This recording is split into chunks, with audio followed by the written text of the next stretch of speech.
What up, YouTube? Is Coffee. And man, Kanye West done did it again. And before I even carry on with this, I need everyone to jump in the comments, help me break all this ish down, give me your guys' opinion. What happened to Kanye over the years, man? I mean, everyone evolves and changes over their life, but Ye just changed so drastically with his music, the beats, the music he creates himself, the imagery, fashion choices, the way he acts. I don't know, at some point everything just changed, like just from surface level type ish, speaking specifically about his music and just that type of thing.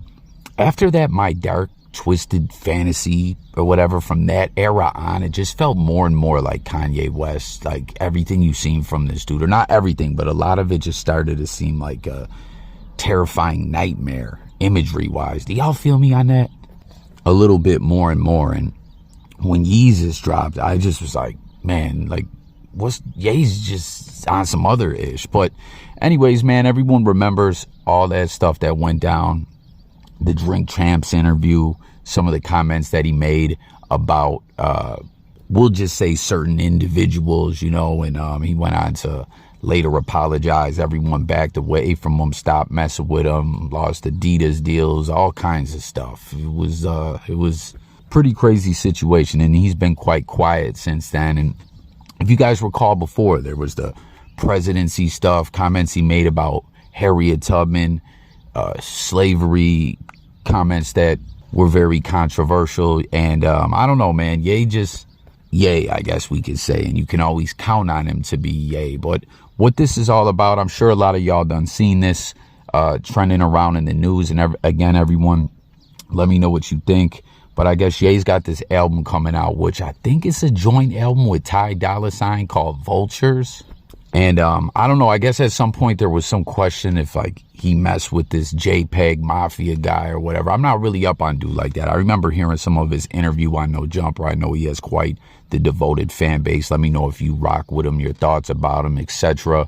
But nonetheless, Ye pops up in this picture with him. I think they're in a studio. He's got the platinum grill in, and everyone is taking notice of this shirt he has on. Now, again, y'all don't get on me about if I'm mispronouncing things or whatever, people's names and all that. I'm trying my bestest. But everyone is taking notice of this shirt that he has on, of this band or group, however you want to reference them, known as Burzum. Am I saying that right?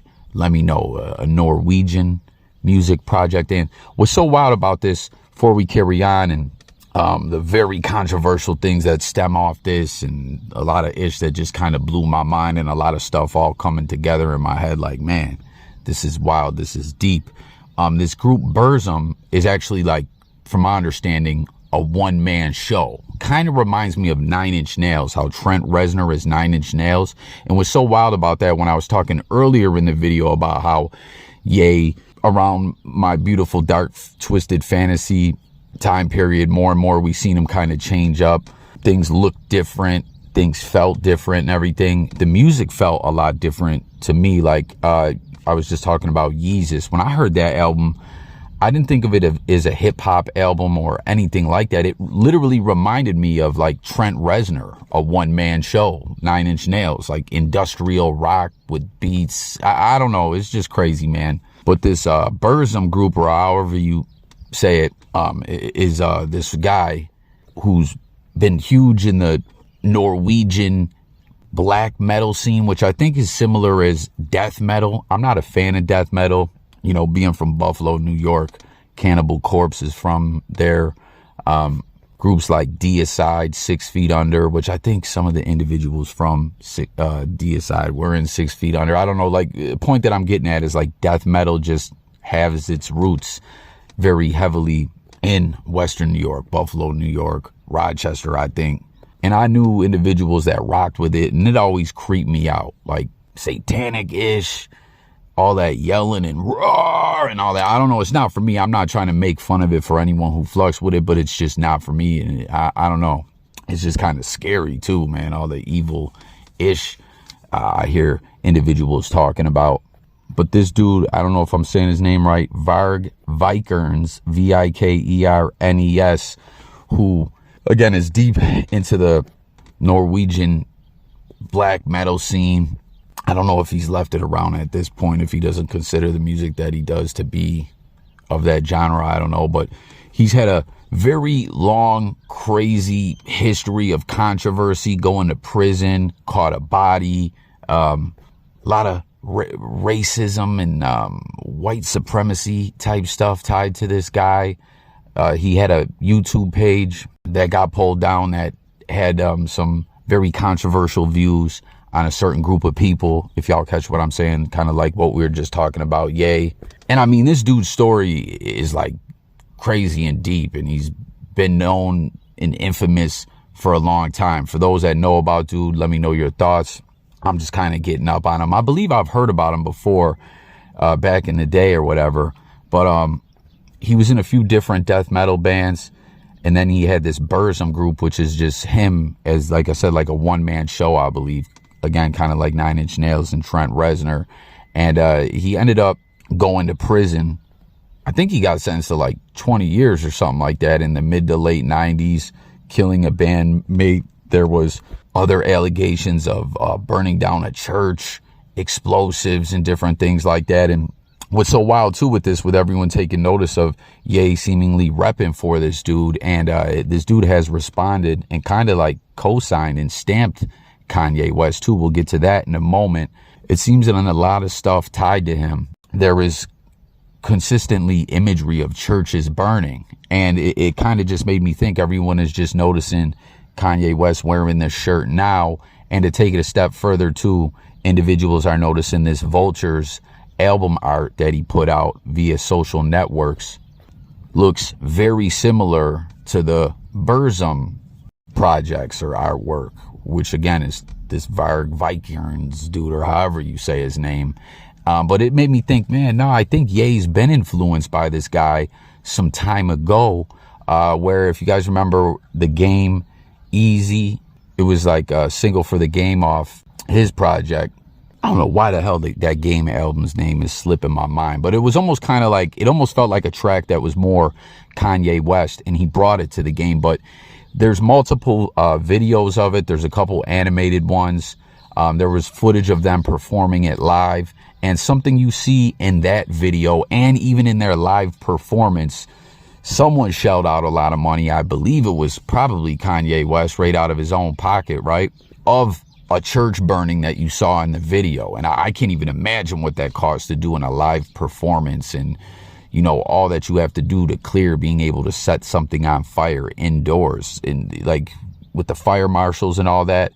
That is no easy task. As a pro wrestling fan, you know, I'm sure a lot of individuals, if you're a wrestling fan, you've heard of when WWE goes town to town, city to city, state to state, for Raw, SmackDown, different stuff like that, for their pyrotechnics that they have indoors.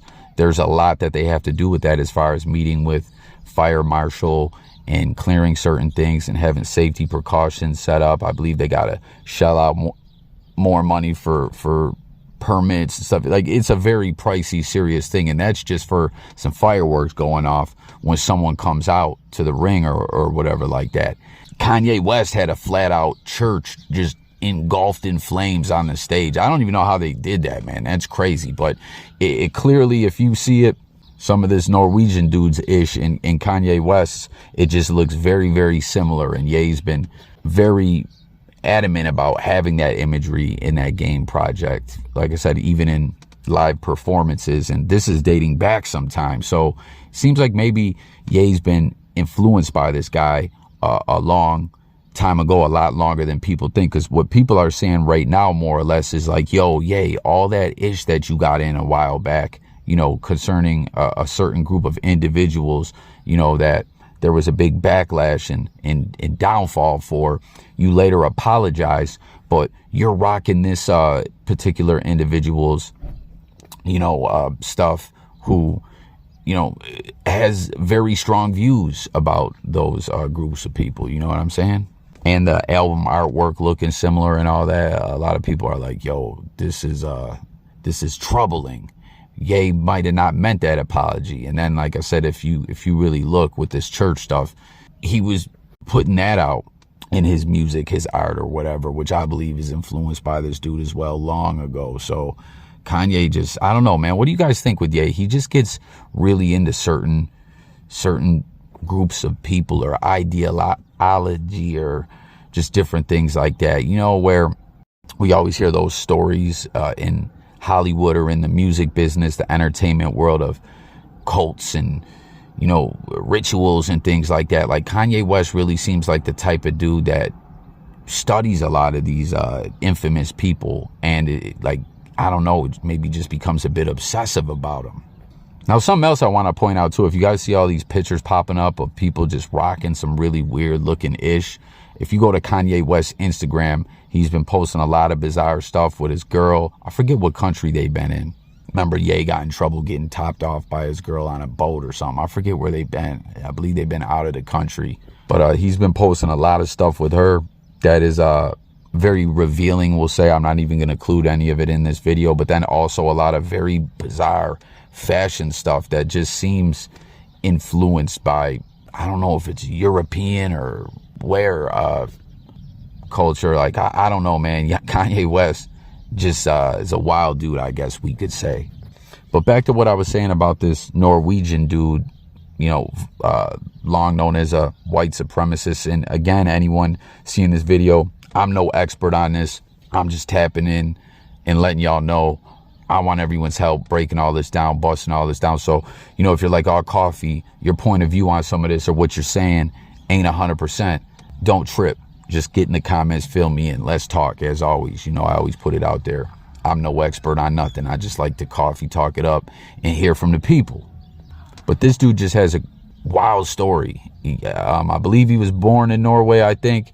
As a kid, he lived in Baghdad, Middle East, as his dad was working for Saddam Hussein. And it seems like when he was going to school there, the teachers would use like corporal punishment and slap the students a lot. And for some reason, he says something about like being white, that the teacher would never hit him. And I don't know, he seemingly got obsessed with that or something. I don't know if that led into some of his white supremacist views. Both his parents, which that's wild that his dad worked for Saddam Hussein. I don't know much about that, but it's just reported that his parents, neither of them, you know, were not cool with him repping any of that Nazi-ish that he was into.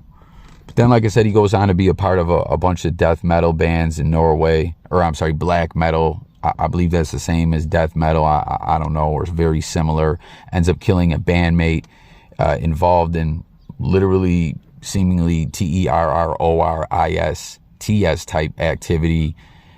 Tries to fight the case with self-defense, churches burned down and all this stuff, gets sentenced to 20 years, gets out sometime in, I think 2009, goes over to France, gets locked up, and I don't know if the French authorities or whoever it was over there thought he was trying to put together some kind of terror move over there, as well as I don't know, he was communicating with someone over there that they were watching, and his background and their background had them shook or whatever. I don't know. At the end of the day, he ended up being released and charges were dropped.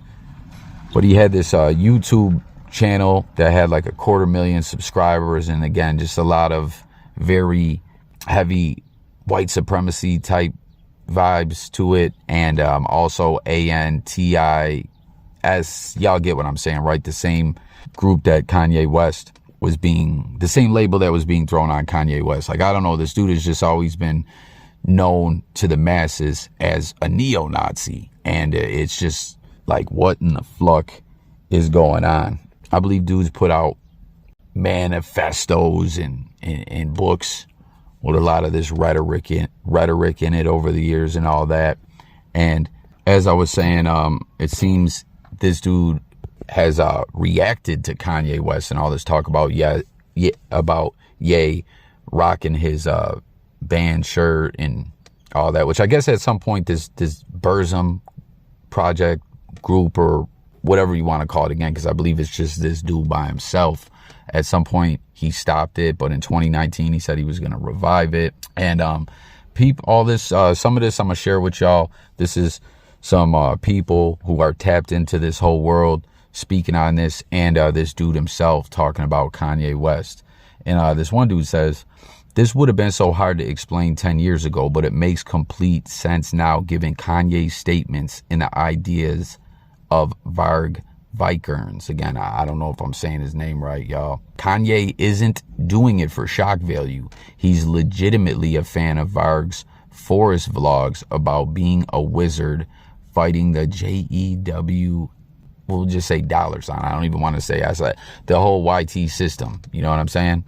Got to be careful how we say things. But yeah, you know, because that's what a lot of people would say. Oh, Ye's got an album out or on the way. He's just trying to get all this publicity like he always does.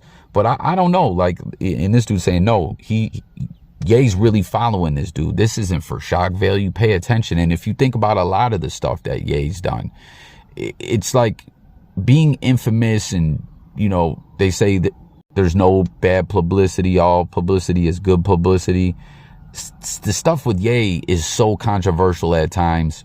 Is bad publicity, you know? Like, so if you think about it, this type of stuff that Ye, particularly this kind of stuff that Ye's been tied to, is not anything, I don't think, that is gonna convert to success and more business for him, for capitalistic gain, we'll say. Y'all let me know what you guys think. And here's a message from this guy right here. He says, to all those who want me to speak ill of Kanye West, no, he is not stealing or ripping off anything I do. As I have written in my book about black metal, see Image, it is perfectly normal, natural, and fine to be inspired by and to pick up ideas from other artists. Hashtag Kanye West. So you see, he's like saying Ye ain't stealing from him. He's inspiring Ye, and seemingly he's giving it his stamp. Then he goes on to say, and frankly, I think it shows courage to publicly wear a burzum shirt like he has done. You risk the wrath, including boycott of an entire music industry completely under the control of a certain group. So kudos to him for that. Then he goes on to say, how many white artists out there are wearing burzum t-shirts in public? Makes you think. Someone responded to him and said, how much money did you make on Pussy Print? Dude said, what is that?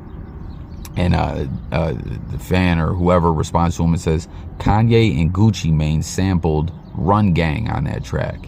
And dude said, okay, well, I don't know. As a fan or whoever that is sees him stamping Kanye West, calling him courageous, you know, as he's rocking this shirt and it's hitting the news and everything like that, you know, he's saying he considers Ye to be courageous for this. And, you know, like, white artists aren't even doing this. And, you know, for Kanye West to be a black dude, it makes him even more courageous in this Varg dude's opinion here, right? And then a fan's basically saying like, well, yo, how much did you get for this like track? They sampled your music. And dude says, I don't know. Seems like maybe Kanye didn't clear the sample. I don't know. I don't know if that was the fan saying, oh, okay, you're feeling what he's doing. Well, do you feel, you know, Kanye and Gucci Mane sampling your music without your blessings? But it didn't seem like dude was tripping about it. And then someone reacts to this, what I just read to y'all. Someone else says, Varg Vikernes, infamous white supremacist and convicted murderer, as well as the artist Burzum, has co-signed Ye and even remarks that more white artists should rep him. And I don't know, man. It's just pretty wild. This guy is a very controversial guy. You see this post here that the house was bombed by neo-Nazis in 1990 and 94.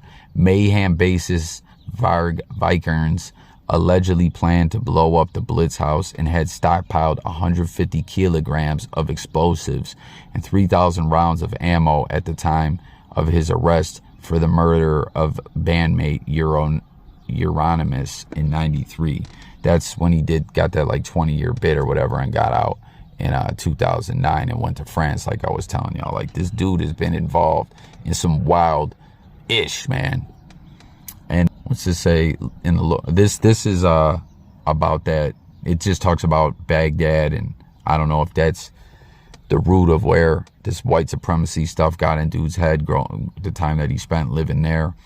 And then, like I said, man, also in this video, all this I'm gonna call weird and creepy fashion-ish Ye is putting out on his page at the same time. Like, I don't know, man. This is pretty wild. Kanye West back, waiting to drop this project. I don't know, all this going on. Neo-Nazis, dude giving him a shout out, all the wild ish this dude has been involved in. Like I said, I'm just trying to speak a little bit on some of the stuff, but it's a seemingly very deep, disturbing story. You know what I mean? I don't know. Y'all let me know what you think.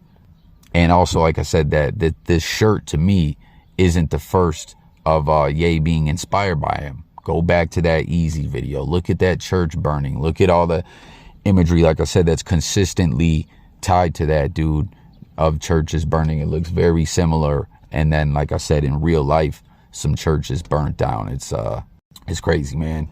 And there's been some very other infamous individuals who have said to be inspired by this guy over the years as well. Individuals who have, and this is allegedly, I can't say this for sure, but it seems that way. Y'all let me know what you think. But individuals who have KILL deed in the name of WHITE supremacy. You know what I mean? Like some very twisted ish. And this is the individual that Kanye West is repping for, you know? Because it's clear to me, this ain't no situation that Ye just threw on a shirt. You know what I'm saying? Like, there's trends a lot where, like, old rock band shirts, maybe sometimes even metal shirts or stuff like that will just be a trending thing and people will rock it. Like, different but similar. Drake wearing a ICP Juggalo shirt. Drake don't know ish about the Juggalos. That was just some supposed to be edgy, trending fashion choice that went viral on TikTok. You know what I'm saying? That is not what this is with Ye. And didn't Ye have a song going way back called Black Skinhead? Was that on Yeezus? I can't recall, man. I don't know. I think he's been drawing inspiration from this guy, and maybe he's really, really tapped in to this ideology and rhetoric way more than we think, you know? So, sub up, let's talk. Very intrigued to hear from everyone on this one. It's J Coffee Talk signing out. Daily videos, music, news, sports, current events, life, and much more. Hit the buttons for me, guys, as you know, we try to break it through in the algorithm. It's always a motherfucker, man. They don't want to show coffee no love.